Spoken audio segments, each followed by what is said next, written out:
in this 24 days challenge, every day I will be playing one scale at a time, and I will be going through many different variations. Hi guys, welcome to PianoBuffs 24 days scales challenge. So I was thinking, what should I do for my New Year's resolution? And I thought that this is the best time to go back to playing scales. So I'm inviting you to join me, learn all the scales, or maybe remember all the scales if you've forgotten. I haven't been practicing scales for a very long time. I graduated from a music gymnasium. I used to play scales very intensely until 10th grade. And then, of course, when the exams were done, I didn't really practice that much. But actually, the older I get, the more I realize how important it is and how great it is to actually get into shape, warm up your hands. So in this 24 days challenge, every day I will be playing one scale at a time, and we will go over a circle of fifths. So we will go through all possible keys. So if you are ready, let's begin with C major.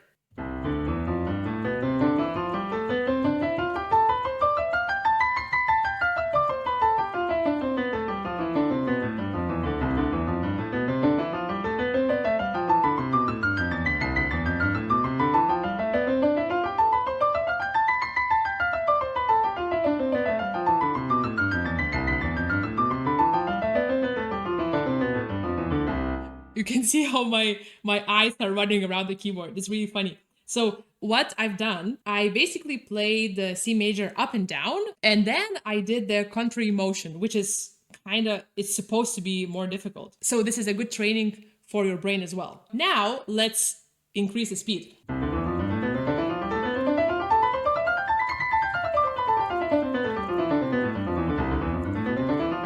Oh my God! Okay. I can still do it. Maybe not. Oh, Jesus.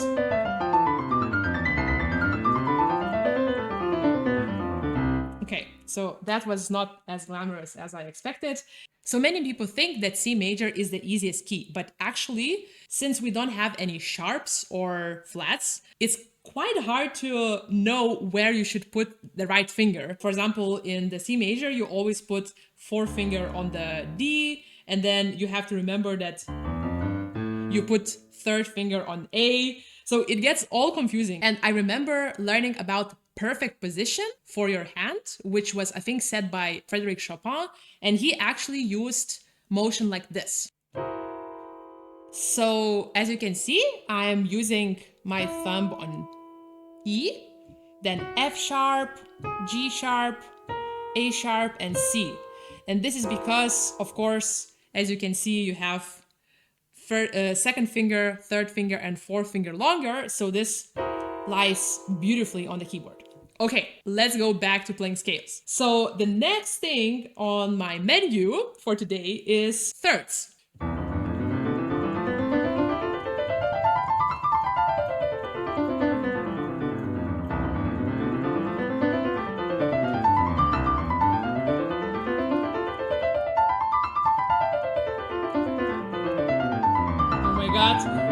I'm sorry, guys.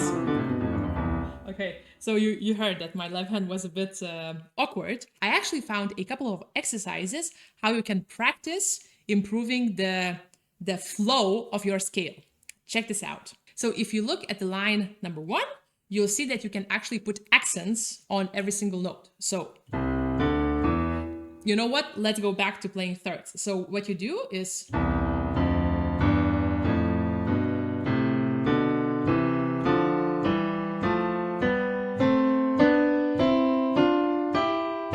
you basically put more weight on every single note. And this is how you can improve the fluidity of your scales, right? Then the second line gives you a different accentuation. So you can see that you have an accent on every second note, like this. And you can use this like this.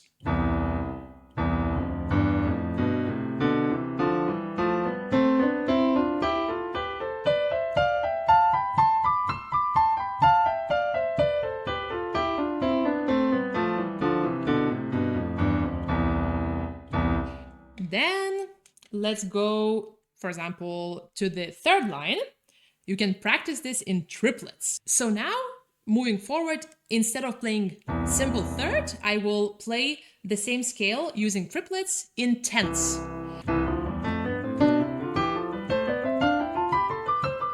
Is this triplets? 1, 2, 3, 1, 2, 3, 1, 2, 3, 1, 2, 3, 1, 2, 3, 1, 2, 3, 1, 2, 3, 1, 2,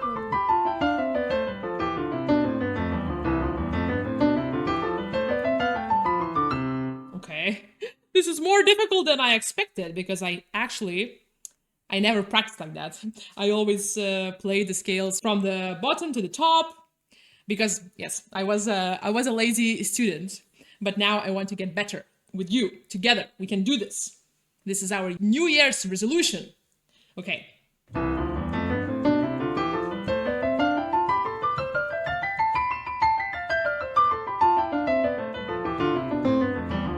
So if you can, always try to play scales in 4 octaves. When you begin, you normally want to play in 2 octaves.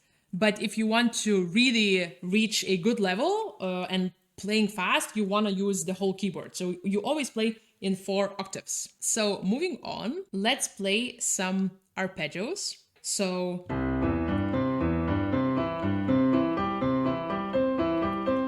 this is a great way to feel the natural weight of your arm.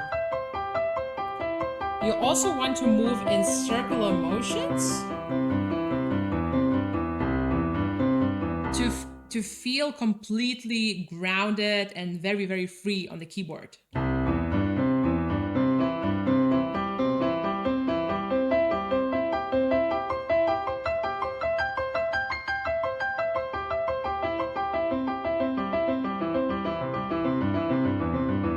Okay, let's increase the speed.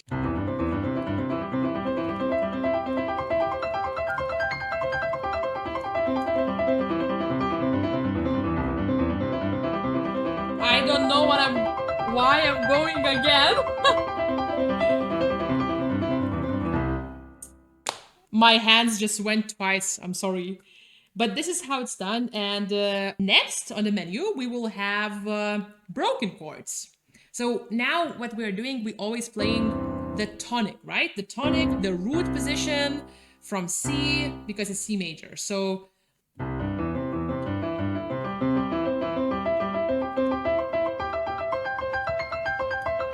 oopsie.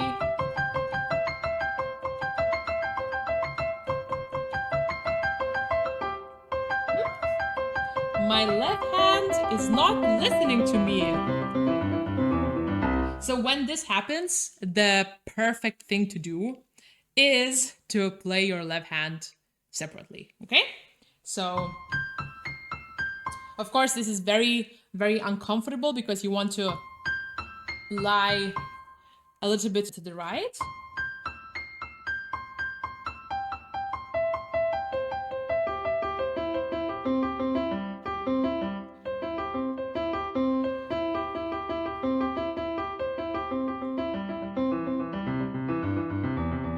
Not too bad. I must say not too bad. So my favorite one is playing chords. So this is a great way to feel the whole keyboard in your hands. Then I actually figured it out on my own, this one. So what I like to do, because sometimes, especially when you just touch the keyboard, for example, the first thing in the morning, very often the hands are very cold, right? And playing chords is very uncomfortable. So what I do, first I play the octave,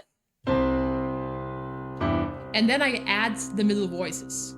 So in this way, you can really feel and you can really activate your inner fingers. And you are also playing the octave.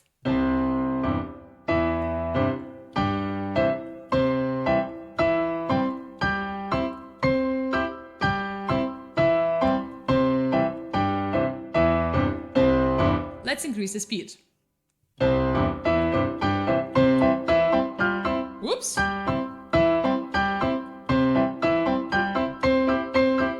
So you can see that my left hand is really not confident in the distance,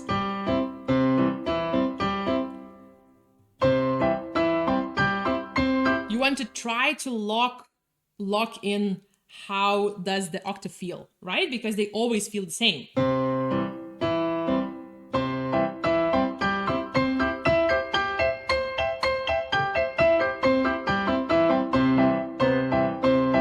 And you want to learn to activate your back as much as possible, because very often what happens, we tend to play only using our arms and we don't activate our back. And then we cannot produce a very heavy and beautiful sound. Then it's more about pushing than actually giving this beautiful sound. So you kind of want to feel the upper back.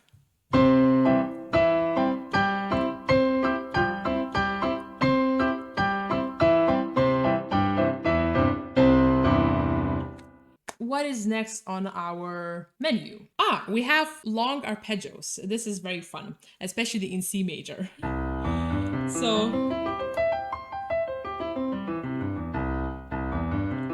I think playing long arpeggios, separate hands, is very useful. It's very funny because when I studied at school, we first learned to play long arpeggios using only one hand. But actually, in the later grades, they used to ask us, now please play separate hands. And I remember it was always so difficult because actually, when you play both hands, you can kind of cover your other hand's insecurities. So I still think, because for me, for example, and I think for most of the pianists, right hand is always more trained because you have maybe more technical passages. So you always cover what you don't know with your right hand. So always practice your left hand. And this is an amazing exercise to activate your thumb. Oh, can I look at you and play this? No, I can't. Okay. What? I should. Okay. Almost. Here I am. Okay, then you do...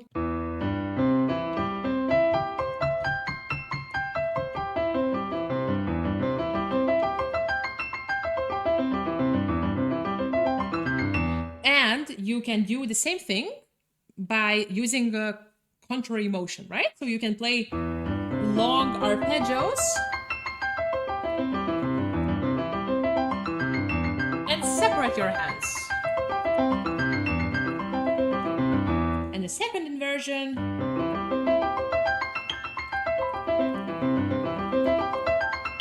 This also, playing arpeggios, really helps you to be able to move together with your hands. So instead of just trying to reach with your hands, you simply move the center of your body, and it becomes much more comfortable.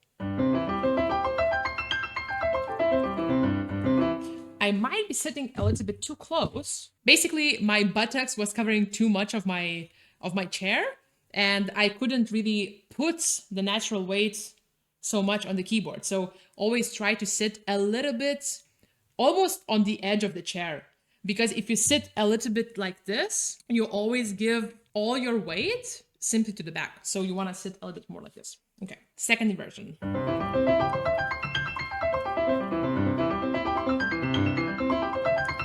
Do you see? So my left hand was playing a wrong note and I covered that with my right hand. So let's see. Yeah, this is such a great exercise because basically you can really learn how to train this thumb. It's such a core and important thing in playing. Okay, so now we went through tonic. Let's go to the real stuff. And what I mean is you can do exactly the same. So playing arpeggios, broken arpeggios, long arpeggios, chords in the dominant of C major, which is the 5th degree of the scale, and this becomes G7th chord. And then this is a great gymnastics to your hands.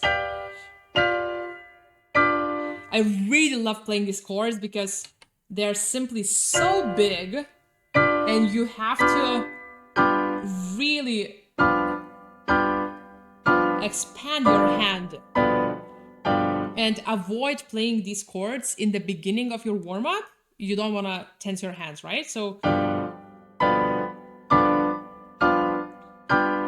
remember just 2 minutes ago or a little bit more, I showed this playing an octave and then incorporating the middle voices in the chord. So you can do exactly the same.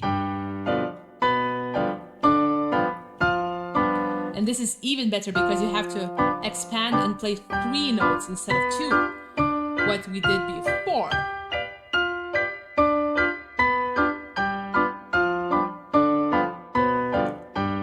Right. Okay, so now we just play simple chords.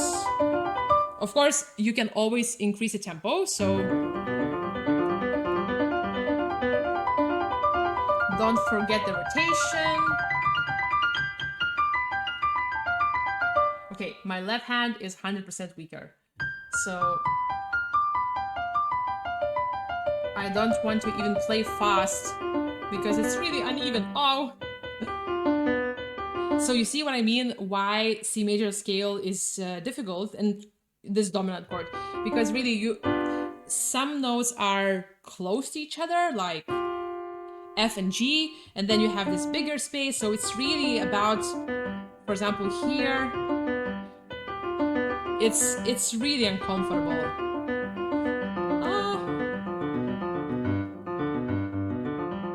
And of course, everyone has a different hand, so for some people this might be easier. And you can always practice in different rhythmical variations. So what you want to do is playing in different rhythmical variations.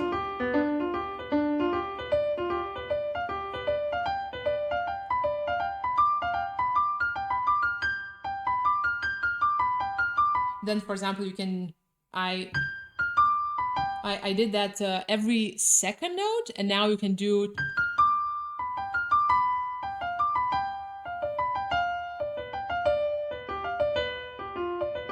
so I take this group, one chord group, and then I just prolong the 3rd note of the group.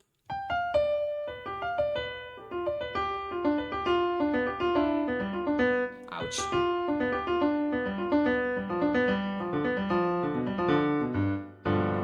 So, dominant chord with all inversions. Then you do the same with broken chords.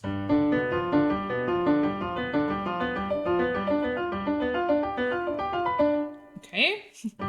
Focus, Monica. Okay.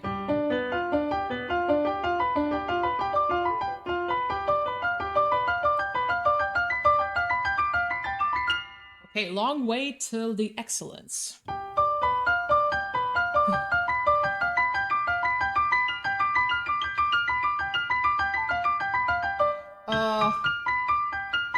These distances. Okay, what happens here?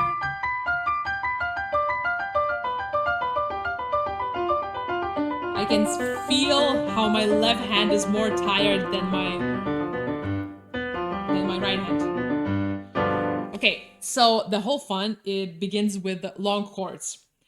Because, as I said, because we don't have any sharps, in this case sharps or flats, it is really confusing.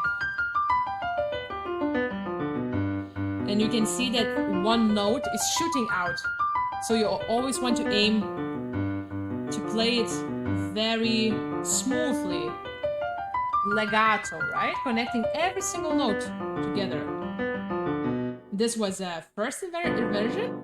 So we play dominant chord, then first inversion, then second inversion. Ouch. So for example, what you can also do, you play one long and then contrary motion. This contrary motion thing you can add to anything. It makes things more complicated, but very, very useful.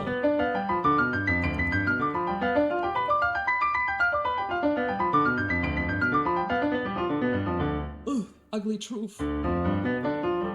Ugly truth about my scales.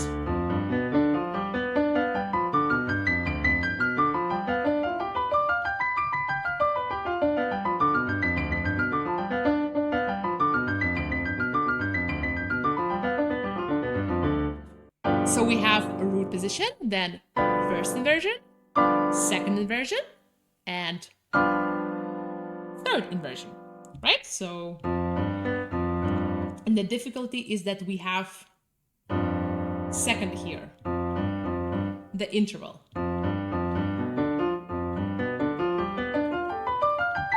Because you always somehow, especially in the left hand, your forefinger always goes more forward than needed. So you want to keep, and then the third finger, you see so here is closer and then this is thirder. So you want to practice this and not to lift your shoulder, which I've just done. Oh, this is going back to basics.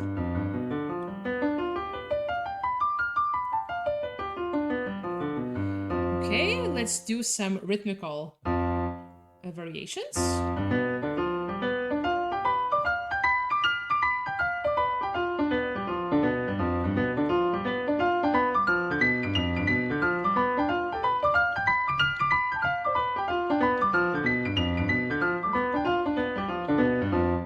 Okay, this was not perfect, but this is my first day, so I'm allowing myself some mistakes. The next step, what I would do normally, if I would like to play the whole cycle, so you take the 7th degree of C major, which is B, and you play diminished chord. So you play all minor thirds. And you go through the same cycle. Chords, arpeggios. So as I said, I will not cover this today. Anyway, guys, let's finish with something beautiful. And let's play the chromatic scale to finish. And I hope this challenge brings you to playing scales with me. And I'm sure that we will have a lot of fun together. So this is a last thing I'm playing, chromatic scale from C.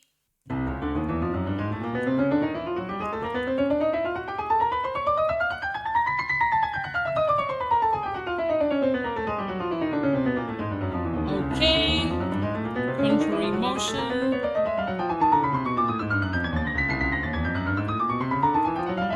Getting stressed.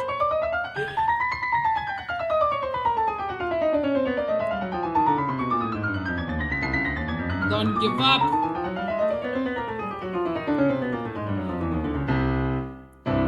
Beautiful C major. Okay, guys, so this was C major. And if you're interested in piano, you can always join our Patreon, where we are building a community of like-minded people who are very, very passionate about piano. So check out the links in the description, and I will see you tomorrow.